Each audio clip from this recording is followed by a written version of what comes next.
Okay, what's up, everybody? This is CTB from North American Beatbox, and I am here with DJ HerShe, who recently just had, uh, what I believe her third time at South by Southwest.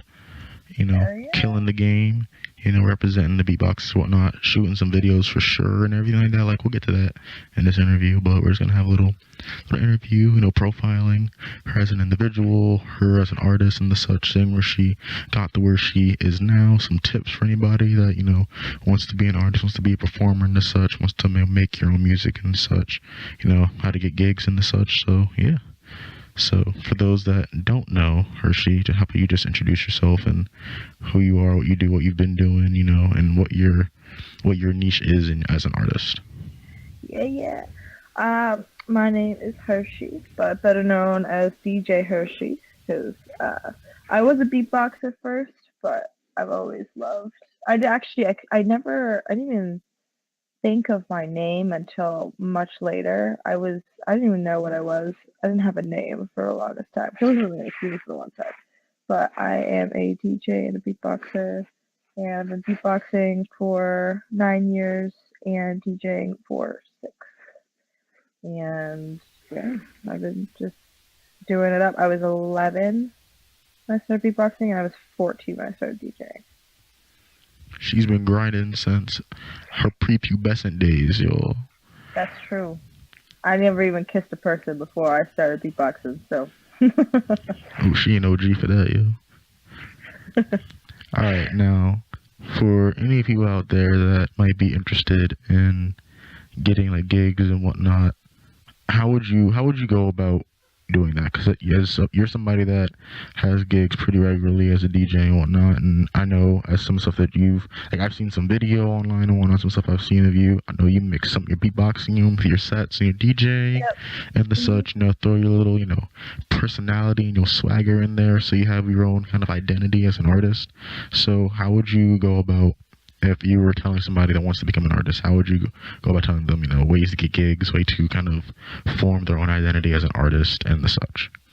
Alright. Well, yeah, so like, I mean, when I started out, I didn't obviously get gigs regularly. Especially beatboxing, I did a lot of talent shows from like my high school and stuff, and I would always like, perform with like bands, just kind of around locally. And then when I started to get just a little bit older, probably around when I was like 15, um, actually maybe yeah 15, I would go to like open mics around the area, and I would meet people in the scene, just local people who were like throwing like, hey, oh, we're doing this thing called the Bridge and Gaps Festival. We're, rec shop movement, hip hop community. We would love for you to come on and do a set or whatever. We got free food. I was like, fuck yeah, food, let's go. And I True, mean, true. yeah. Well, I mean, when you first start out, you're not going to expect to get paid, and that's Yeah, not you really should what you it's should never about. expect to like get No, big instantly. exactly. And it's like it's not. That wasn't what it was about. Anyways, I was like, yeah, I get to perform. Fuck yeah! I was so pumped, and I there think was that's how like I think that's an probably, attitude that you should have yeah, going into it. exactly. Like, if you go into it strictly trying to get like, oh, I'm trying to get big, you probably won't enjoy it. Like, you should Nah, enjoy doing it without being paid first, so you can enjoy it more when you are being paid for it. exactly. And there's some of those beatboxers that only want to be a beatboxer just so people could feel that like, oh my god, you could do that, I can't. Oh my god, you're so Exactly. cool and different. Like, no, fuck off, dude. But like, um, yeah, I used to go to open mics a lot and just meet people who wanted other people to perform, and like that's a great way too, just to practice on stage with a microphone. 'Cause I Yeah. didn't have a microphone like with speakers growing up. I had turntables, I had a microphone. I just didn't have speakers to plug them into. I did, but like they were my dad's. And they were like these huge PV speakers that you would. It was a pain in the ass, so I never did it. So I always just go out and like perform live. And I've always been the type of person though. I know a lot of people practice at home, but I've always been the type of person just to like practice at things like that. So like whenever, even like when it came to DJing, whenever I would just go, I would never practice. I would practice at home a little bit, but whenever like I first started, when I went out, I sucked, but I learned from it really, really quick. and like I don't know, I feel like I need a crowd to like perform. I hate performing for myself or like doing like, well, except for beatboxing. I mean, we all fucking breathe that shit. You can't not do it at home. Exactly. But like when it came to like DJing and stuff, I would never practice at home because I have such a like varied style of music. Sure, I it's can't go from like definitely, dubstep to like Johnny Cash. You just can't do that, you yeah. know? So And it's plus, just like with read a like, I'm crowd. assuming with what you do, it's you've like throughout some shows you've known certain things that will get reactions from crowds and what things won't. Yeah. Yeah, absolutely. Oh, absolutely. That's the best time to like test out too before you start. Anyways, I mean, even before you start doing like, you know, beatboxing events and battles and showcases and stuff like that. Um, I mean, that's like a different crowd of people. That's like the best time to like try to experiment, especially when it's not all beatbox like based, because like they don't know like really much about beatboxing other than what sounds good and what doesn't, like what sounds Exactly. dope. You know what I mean? Like you Even don't if you're have to not do something crazy for it to sound good. right, and like I mean, it's also a thing with like versatility and flow because you could go to a beatbox event and your whole set could be just like dubstep and it could be nasty. But if you go to like if you're doing like a festival and you like not like a big festival, but like a local, like like a just a community festival or whatever, and you're doing it for like family and kids, and like you gotta like kind of like practice and be versatile and like trying to experiment with new things and new sounds. That's Yeah. why like people like the beatbox host and Mark Martin and Gene and Kayla and all them, they're very versatile and musical, and that's what gets them booked a lot is because Yeah, they're they not just change like to fit doing the their same environment shit. too. Yeah, exactly. Yeah. Like for instance, like for any beatboxers out there that want to do more performance stuff, first tip, don't use your battle routines unless Yeah, they're like more musical, more than likely. Unless they're like a more musical routine, don't use a battle routine in a exactly. showcase. Like legit. Like for me personally, when I'm like beatboxing and whatnot, I have I have a few things that work for showcasing that also work for battling, but like when I'm at home, I don't really practice any of my showcasing stuff unless I'm actually getting ready for a showcase. You know, Hmm. that's just me, and it's a good example is well, for instance, just like Komodo, I was talking to him recently. He said that like for American champs, like he was just experimenting on stage for the most part, and he experiments in a lot of his battles and whatnot. And I think it's good for a lot of That's people to awesome. take. Oh yeah, it's freaking awesome that he just did that. But it's also good for if anybody that's performing to feel free to experiment. And of course, be prepared. Don't just go up there and freestyle unless you're just that confident in your freestyling. Like it's probably not best to freestyle a performance for especially for people that aren't beatboxers.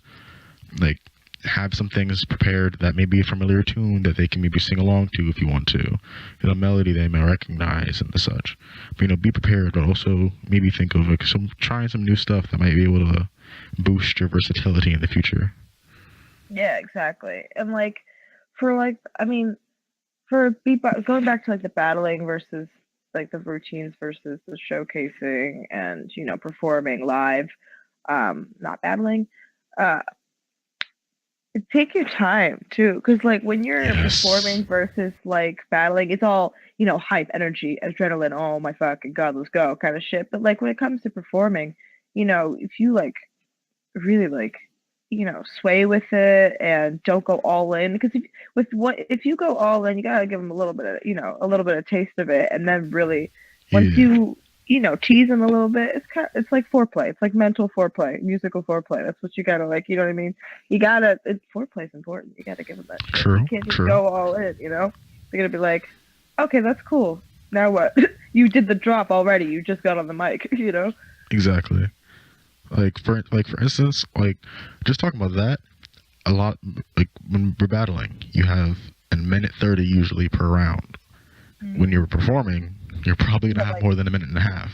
yeah, either like So yeah, 5 to 10 to 15 minutes. I know there's beatboxers that have performed for fucking 2 hour sets. I don't know how you do it, but you Reeps, did it. Yeah, I don't I don't dude, that's understand that, man. crazy. Like the I longest I've ever actually done is like around 20 straight, and that had yeah. me pretty tired. Like I could have kept going, but like I ran out of material and started getting kind of stale. It happens. No, it does. And then you want to do something else. But going back to like, the gigs and stuff like that, honestly, what I did was I just jumped on anything I could get and met as many people and see what they were doing. Whether that even be like going to hang out and like, jam at their studio or at their house or record or post videos. And like marketing is fucking key. If you're trying to get gigs, marketing is key. You got to market yourself right, see what looks good, what gets more attention, what doesn't, and try your best to put yourself out there and go out as much as possible. When I was younger, I mean, still now, but like when I was like younger, I would like go out, I would try and go out every day. Like every day there was something. And if it was like, I would try and sneak into the clubs or whatever, or people would let me in because I would meet the people and I would go there. Or if you can't do that, obviously, because not a lot of people can, but I couldn't all the time. There's an open mic every day around where I am. And if not, there's someone doing something. There's a party. You know what I mean? Go to a fucking party, see who has a mic and a fucking speaker and just hop keep on. your eyes open. Get people to like your page, get people to follow you. You know what I mean? Like that's and like network. Yeah, exactly. Network. It's all about networking. And I'm very fortunate enough to have been able to get to the point where I'm working every weekend, like 3 days a week, or if not more. Sometimes I work 6 days a week. It just depends what you're doing. Like I was like a couple weeks ago, I had a radio show on Wednesday that I went and I DJ'd on, and then I had actually this was like a month ago, and then I had on Tuesday I was DJing, and then I had something on Sunday, and then I had a private event on Thursday, and then Friday, Saturday was at the clubs, and then Monday was my day off. So that was like that week. So like it all depends, and like sometimes I work 2 days a week, but it's very inconsistent. But now it's more consistent than ever that it's been for me, so it's pretty cool. I used to just a couple months ago. It's probably been like this year I've been getting more gigs like that. Whereas last year I was going to New York like every fucking month, and like I was able to like go out and hang out with my friends over there. But now I haven't been to New York in like 3 months, but I'm definitely going next month, and I'm definitely going to the Great North Battle next month in Canada. You coming to American Champs? Of course, yeah, of course. Yes. Fuck yeah. Unfortunately I couldn't make it to the American Champs because I was having medical issues. That's the reason why I couldn't make it. But bitch, better believe I was pissed. I was seeing everyone have fun, and I was low key like sitting in my room like, man, fuck all of you. I'm pissed because like you get to meet more people too. Exactly. Like of course, if you go there and compete, of course people want to win and whatnot. But most of the joy comes from just meeting and talking and jamming with other people. Exactly. But yeah, let's go into this your South by Southwest recap, because for those that may not know, there aren't a lot of people in the beatbox community that have even done sets at South by Southwest. So she's one of the few, and the Don himself, Reeps One, was down there, and he was. I hung out with him for a little bit. You gotta fill us in now. You gotta fill us in. Like, how did you see a set? I didn't see a set. Oh, I know, but I contacted everybody. I was like, someone fucking get me in touch with Reeps. I have to fucking hang out with Harry. Fucking Harry, come on. So finally I get in touch with somebody down here who's like known. His name's Steve. He's the sweetest fucking guy. Which he's really cool. He's been in the beatbox community since before the beginning. Like he's good friends with Reeps and like, a bunch of like the beatbox battler guys that he was like one of like, before like really became the community it was. Like one of the OGs. Yeah, for real. One of like, and he's not even in the like the community that much anymore. He's like down in Austin doing his thing, and he's so cool. And so I met up with him, and then I met up with Reeps, and me and Reeps chatted for a bit. And he's like, "Yo, this is like my last show. I've been like working so much. Like I'm exhausted. And so we filmed a little bit about him talking about some stuff and like a little interview and giving a shout out. But he's really, really cool. It's my second time. The first time meeting him, he performed at Harvard. And obviously I'm in Boston, so that was pretty cool. And he fed me sushi through chopsticks, and he remembered me. So I was like, he's like, yeah, just hit me up whenever. He's like, I'm going to be in New York soon, so if you're gonna be around, hit me up. I was like, all right, word. He's really cool. But I'm sure his set went fucking phenomenal. I got some people to like go through to his show that like I bought a hat off of or whatever. But he's always killing the game all the time. Yeah. And actually the only other beatboxer that I know of that performed at South by Southwest ever was my idol growing up, which is Beardy Man. I love Beardy Man. Yeah, I'm pretty sure Beardy Man was like the first. Yeah, he was, and he's amazing. His improv shit that he does, I can't get over it. Like any of you new cats that are just like babies in the scene, only been here for like maybe 3 to 3 years, and y'all don't know who Beardy Man is, you need to educate yourselves. Because not only is that man an OG, he's nasty. Yeah. Like a lot of the stereotypes is if you're like an OG in the beatbox scene, you're not as diverse. You know, you probably have really good structure, flow, and really good sounds and such, but you're not as diverse. You may not be as quote unquote cool. Nah, Beardy Man is like, he's the realest, honestly. Literally, he can do every fucking genre. He can mix 3 genres together. It's the insane. Dude is insane. Kids, watch it for real. Like it. I didn't even know what beatbox battling was. I didn't even know what beatboxing was until I saw Blake Lewis on American Idol in 2007, and I was like, "That's fucking cool." He wasn't even like that great on it, but like to me, I was like, "Oh," I was like, "What the fuck is this?" So I started doing that. Obviously, I sucked, and then I was just watching Blake Lewis beatboxing videos online, and then like I would like mimic him and then do whatever. Then I was like, "Huh, what other beatboxing is there?" And then you saw like some of the classic shit, like the that kind of shit. Yeah. From that big French dude, I forget like that, but I used to know that video by heart. Eclipse? And then no, not Eclipse. Are you talking about the dude on the talent show? Yeah, he was on the other show. Yeah. And then Beardy Man popped up, and that like opened my whole world, and I was like, holy fuck. And then like years later, or not years later, but like maybe like a year or 2 later, I found the battling, and then I was like, whoa. And I was like obsessed that I became like, that's it. This is what I want to do. I told everybody. I used to go to school. We'd have show and tells and shit like that, and I would just show beatboxing battling videos, and I was like, that's what I want to do. That's gonna be me. I'm gonna do that. Everyone's like, you're fucking crazy. I'm like, I don't give a fuck. I'm gonna do that. I don't give a fuck what you say. Legend. I was like, stuck my ass. We were like literally in French, and she's like, this isn't French. I'm like, yes it is. They're French battlers. True. I was like, it's culture. Suck a dick. Exactly. And honestly, if you really wanted to, you could easily pick apart the culture of the battling scene from like country to country. There's definitely a cultural influence on every scene. Like legit. Yeah. It's really cool. But no, yeah, South by Southwest was awesome as per usual. It's always crazy in the streets at night. 6th Street is the little lit street. I performed on 4th, which is good if you're like in that general radius. I was doing a show on Saturday, and I hopped on from stage to stage beatboxing throughout, and I was able to actually beatbox for a couple of pretty cool people. Like who? Well, my fiance kind of pushed me to like, kind of be more out there, because whenever I was like, I'm not a nervous or shy person at all, but I'm just more timid around like, big people. I don't really like I feel you.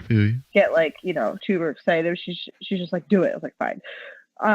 But yeah, so I was able to do a beatbox video for sure. That was really cool. That got a little bit of attention on I think it's one of their most viewed videos on their entire page, and it's actually on their website too, which is cool. And they gave me a free microphone. It's like the one that you plug. It's the MV88, the one that you plug into your phone. which is really cool actually because I always record myself beatboxing and like ideas on my phone, and it always sounds like shit. But it actually really sounds good now, so I can actually take it from my phone and put it on my computer because I use Ableton, and now I can actually sample myself and just do that, and I can like use my samples, which is fucking awesome. I freaking gave you the hookup right there. I know, for real. And yeah, people like go share that Sure video. I know I shared that mess when I saw that. Go share that joint around, you know. Hell yeah. But yeah, so I after that, I actually was able, and my show went really well. There was a couple of bigger name people that performed. It was cool. Some of them were dicks. Some of them weren't. I won't name names, but I actually I'm waiting for the text or the callback to get the confirmation of when it's being released. But I actually got to shoot for MTV too. So are we the first? Are we the first to hear that? Yes. Ooh, we got that exclusive scoop. Yeah. But it was pretty cool. We were just kind of like walking down 6th Street, and there was this guy with a big ass camera, and my fiance just like pushed me, and she's like, "Go." I was like, "Okay." So I just started beatboxing in front of it, and they're like, "Oh yeah, we're definitely using that." I was like, "For what?" For like MTV. I was like, "Oh, okay." So I got all the context. It was cool. Life lesson, kids. You never know. You should just hop in front of a camera and make noises. Always be the camera slut. You never know where. Always. That's been my life motto. But yo, speaking about footage and stuff, just roll it back real quick. I know you said that you shot some videos with Reeps. When will those? When do you think those will be out? So I had a videographer come down and stuff like that. So we're gonna go over all the footage next week. I shot a lot of beatboxing videos when I was down there because he was just filming us like walking around the streets and stuff like that. So I'll be able to release a couple of new videos. There's actually the guy Steven who was down there. He works at this sound company, or more like it's the Mexican American like council for something, and it's a beautiful place. So we kind of got like VIP because like he had to call someone in to let the security guards let us in because like no one was there, and we got to film and perform, and he actually hooked up a sound system which was sick, and like wireless mics and the light, and like with like red lights everywhere. It was really cool. So we got to film for that too. So I'm excited to see what we got for footage and stuff. And my 3rd year there. I'm excited to go back next year. I mean, I think it's going to be a really successful year coming out of South by Southwest, because a lot of people hate on it, and a lot of people say, "Oh, well, South by Southwest, what do you get out of it?" And honestly, it's just what you make of it, to be honest. If you're down there and you just go and perform and run back, the fuck is the point of that? You're going down there, you're performing, you need to talk to, like, I spent like this year I spent like a week there. I just did straight up like networking the whole time and meeting people. And the first day I was there, like I went into this it was a networking party, but Kent Jones was performing, and I got to talk to him, and that was cool. I got I got to talk to Sway from Sway in the Morning. Like there's like a bunch of there's a lot of people down there, and like you get to see a lot of people, you get to see a lot of performers, which is cool.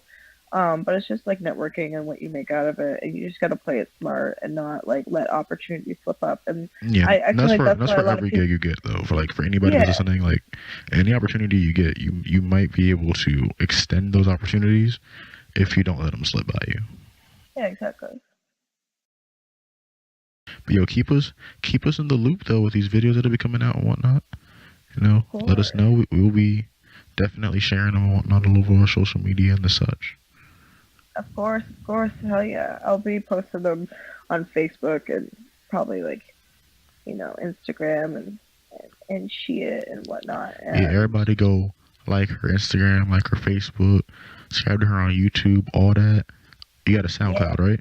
Yeah, everything is at DJ HerShe except my YouTube is HerShe TV. There we go, y'all. Y'all know where to get her. Y'all know where to see all of her content and the such. So make sure y'all go show her some love. And yo, HerShe, it was great talking to you. you know. So thanks for giving us a little behind the curtain, you know, peek of, you know, the South by Southwest recap, and some tips for anybody that's trying to become an artist and whatnot, or they're just starting out. So anybody that is, you know, interested and whatnot, make sure you share this, all your friends that want to know how to get into the game, you know. But first things first, thank you again, HerShe. Lit. Shout out to Boston Beatbox.